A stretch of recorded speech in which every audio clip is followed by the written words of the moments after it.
St. Luke's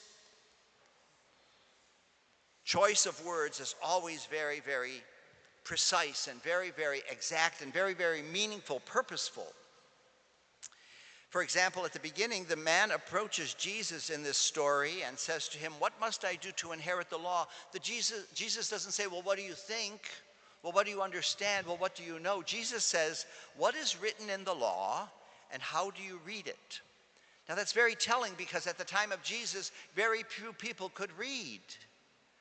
And so this lawyer, this man who studied the law, would be one of the people who could read, and therefore also had the obligation of being able to interpret for those who couldn't read what the law said. So Jesus asks him this question. It kind of refers back to that first reading we heard from Deuteronomy, when Moses is speaking to the people, and he says, "What's been given to you isn't up in the heavens. It's not across the sea. Somebody hasn't to go far to get it. It's in your hearts. You've learned this from the time you were a child, from the time this lawyer received his bar mitzvah to become a young adult. He knew the law inside and out. He knew what was required: to love God with your totality and to love your neighbor as yourself." And Jesus knew that he knew this, presumed that he knew this. But then it says, to justify himself, because everybody knew this lawyer knew the answer, but to justify himself, he asks this next question: "And who is my neighbor?" And that's when Jesus tells him this parable. This parable that's so familiar to us, this parable, along with probably the parable of the prodigal son, they're probably the two most popular, the two most well-known parables of Jesus. Jesus' stories. Jesus taught as a teacher by stories. And so here we have this story of what we call the Good Samaritan.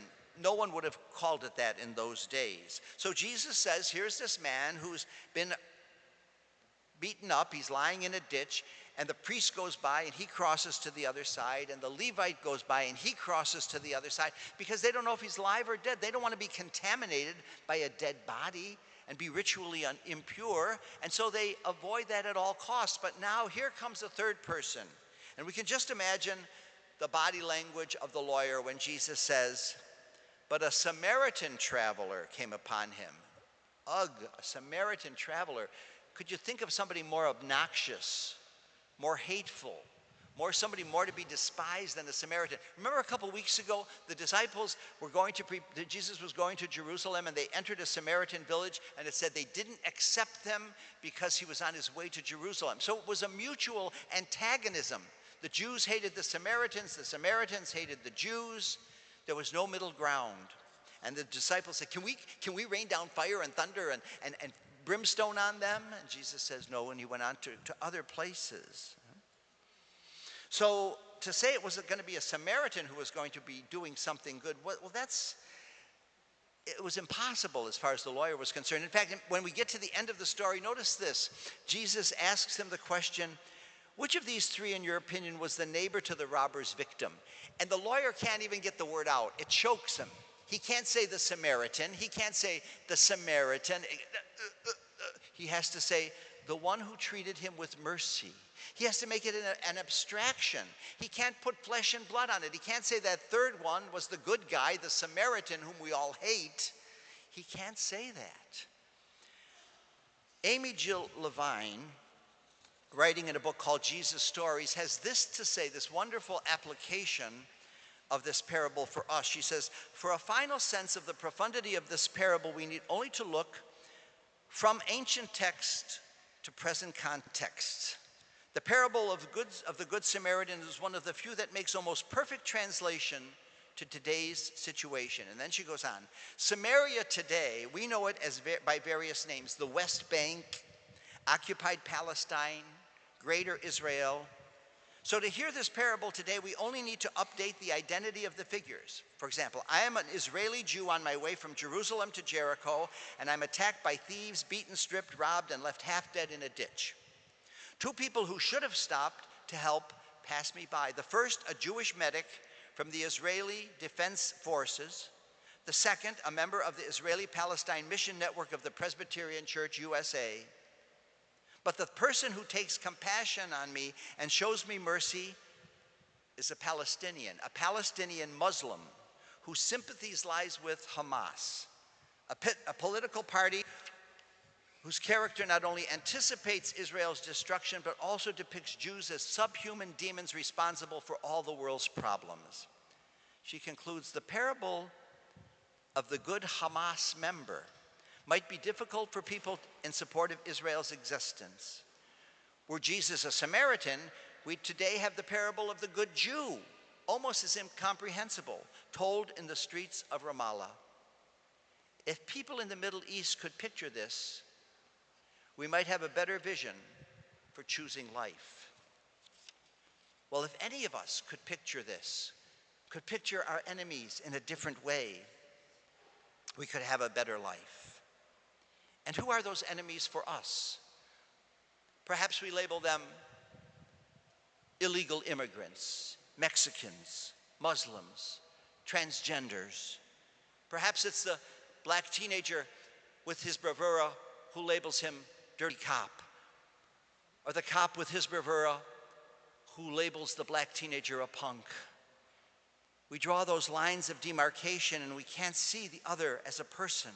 And so we build up walls that divide us. Do you remember the Berlin Wall? Some of us are old enough to remember when it went up in 1961. Some might be old enough to remember when it came down in 1989, 1990. It was 12 feet high and 66 miles long. It encircled the city, the western half of the city of Berlin, which was situated in East Berlin, because it was a jumping off point for people trying to get to the west. And by blocking it off, the East Germans tried to prevent the flow, the flood of emigres going to the west. It was built of concrete. And now there's just a few graffiti on some mounds of concrete to remember what it was. But it divided a city, it divided a nation, it divided families. But it crumbled. People are calling for us to build walls. They're calling for us to build walls on our southern border with Mexico. Walls are being built in Samaria today to contain the Palestinians. But those walls can crumble just as easily with a change of politics or a change of economics. But there are other walls, sisters and brothers, that are much more difficult to dismantle.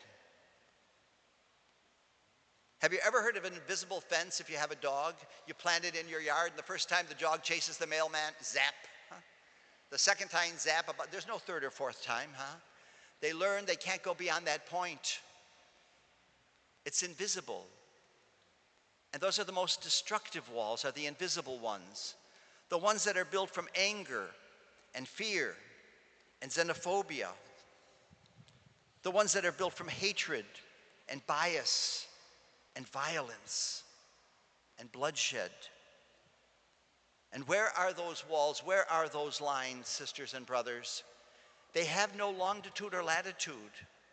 They can't be seen, those lines, those walls. They can't be seen by a Google map. Huh? Because those lines, those barricades, those walls are within our hearts. The great Russian author Alexander Solzhenitsyn was prophetic in the middle part of the last century when he wrote this. Gradually it was disclosed to me that the line separating good and evil passes not through states, nor between classes, nor between political parties either. But the line that separates good from evil runs right through every human heart. Through all human hearts. This line shifts. Inside us, it oscillates with the years. And even within hearts overwhelmed by evil, one small bridgehead of good is retained. And even in the best of all hearts, there remains an unuprooted small corner of evil. These are the walls we are called to dismantle.